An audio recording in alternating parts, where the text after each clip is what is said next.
क्या रावण के पास सिर्फ एक उड़ने वाला विमान था या वो कोई ऐसी तकनीक थी जिसे आज का विज्ञान भी नहीं समझ पाया। रामायण के अनुसार पुष्पक विमान मन की गति से चलता था और उसका आकार जरूरत के हिसाब से छोटा या बड़ा हो सकता था। आज माइथो मल्टीवर्स पर हम इस प्राचीन विमान के उन रहस्यों को डिकोड करेंगे जो आधुनिक एरोनॉटिक्स को चुनौती देते हैं। वाल्मीकि रामायण में लिखा है कि पुष्पक विमान दिखने में एक चमकते हुए सोने के महल जैसा था जो बादलों के ऊपर बिजली की रफ्तार से दौड़ता था।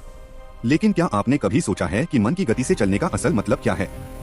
क्या रावण के पास कोई ऐसी न्यूरलिंक तकनीक थी जो उसके दिमाग को सीधे विमान के इंजन से जोड़ती थी, या फिर पुष्पक विमान कोई साधारण जहाज नहीं बल्कि एक इंटरडायमेंशनल क्राफ्ट था?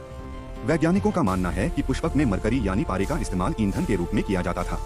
प्राचीन ग्रंथों में विमानिका शास्त्र का जिक्र मिलता है जिसमें ऐसे इंजनों का वर्णन है जो गुरुत्वाकर्षण यानी ग्रेविटी को मात दे सकते थे।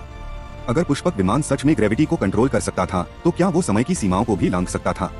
दिलचस्प बात यह है कि रावण ने यह विमान कुबेर से छीना था और कुबेर इसे देवताओं के वास्तुकार विश्वकर्मा से लाए थे। क्या यह विमान किसी दूसरी गैलेक्सी या किसी दूसरे ब्रह्मांड से आई हुई तकनीक थी जिसे रावण ने अपनी लंका में सुरक्षित रखा था? आज के दौर में हम जिसे यूएफओ कहते हैं, रामायण काल के लोग शायद उसे ही विमान कहते थे। सच्चाई जो भी हो, पर पुष्पक विमान का अस्तित्व यह साबित करता है कि हमारे पूर्वज तकनीक के मामले में हमसे कहीं आगे थे।